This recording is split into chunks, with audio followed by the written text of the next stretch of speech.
Okay, so now we're here to pick up the bike. Yeah.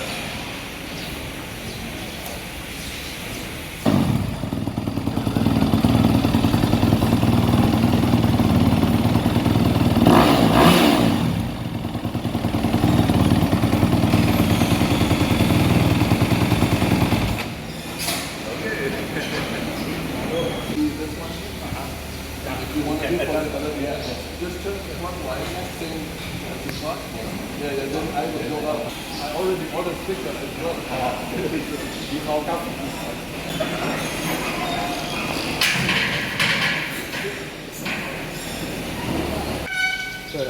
ได้ค่ะไม่ได้ไม่เป็นไรคนเดียวเพราะว่าเมียจะไม่ได้ Brand new YZ250F. Ready to go. So I'm super happy. I can't wait to get out and test ride it. Okay, so now we're finally out at the big track, and now I'm gonna do the last part of a break-in on the bike and then spin some laps. And I'm super excited to try the different maps on the bike. I already installed an aggressive map. Really? And So I just come from let's have some fun. but this one why Kun Sam, why do you Okay, so after doing some break-in laps and finishing the break-in procedure, I started to do some faster laps, and I had uploaded the hard-hitting map and the standard map to the bike. So here's the hard-hitting map from Yamaha, you can see here.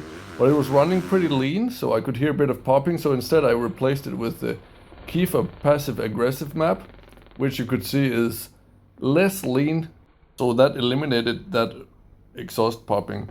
And then it ran perfect. And holy cow, it is a big difference when you upload an aggressive map to this bike from the standard setting.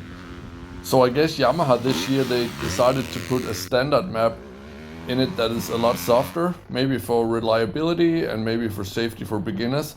And then as you can see here, I ran the standard suspension setup, and actually it worked perfect on this track with just big jumps and long smooth straight sections, so there wasn't any need to go any softer or any harder for that matter. And surprisingly, the 7mm fork height also felt very, very stable on really high speed, going 5th gear full gas down long straight section, as you will see me probably do in a second. And you know, that was probably also because the track was so smooth. So I'm actually expecting that if I get to a really fast track that has a lot of small bumps or big bumps, then I might have to change the fork height down to about 3mm, as you could see I wrote in the notes. Or should I say up to 3mm, because what you're actually doing is you're making the front higher by lowering the fork tubes.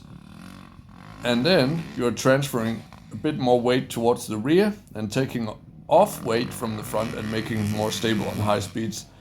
So that's what I've read on online forums and seen on YouTube videos that a lot of people have done with this bike when they have been riding on it on different conditions. So that's just something we're gonna try if we feel it's necessary in the future. But so far I would rather have the benefits of the 7mm fork height, which is it corners better, it can turn sharper. It turns really, really good. Some people say it turns like a Suzuki, which is known for the best cornering. I haven't ridden many Suzukis, honestly, so I would just say it turns more like a Honda than the Yamaha I had before from 2017. And actually, at the time of this recording, I already rode this bike on another track. So I can already tell you that it does have good stability going high speed into bumpy stuff, even with the 7mm fork height. So I would rather keep it like that for a good cornering. And on that track I also started to adjust the suspension both front and rear. And I tried other maps and traction control, but I'll talk more about that in another video. Okay, that was a lot of fun. So done with the break-in, and I'm very happily surprised with how good the bike is.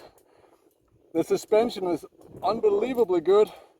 The cornering, how it turns, is very confidence inspiring. It turns better than the last Yamaha I had. And then the ergonomics, how the bike feels in the rider triangle, how it feels to grip the bike and work with your legs is so much better. So I couldn't be any happier. Thanks for tuning in. Make sure you're subscribed and check out link in description for my riding courses if you want to get better at riding technique.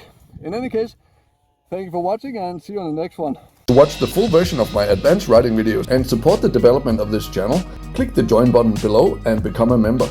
And thereby you will get access to exclusive videos where I go through the most advanced skill levels and also explaining things from a physics standpoint, because I have a background in science and thereby studying physics, so I'm able to explain actual riding technique and the mechanics of riding, also bike setup, in a way that you don't see on many other channels.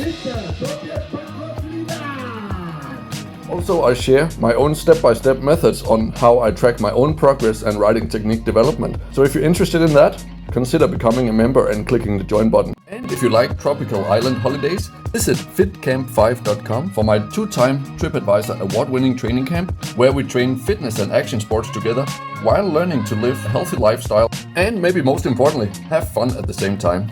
And if you're really serious about improving yourself, you should definitely check out my full online courses, where I share step-by-step programs on how I developed my own routines over the last 12 years as a CEO, working in 4 different countries, while being a successful competitive athlete with more than 20 years of experience in fitness and nutrition.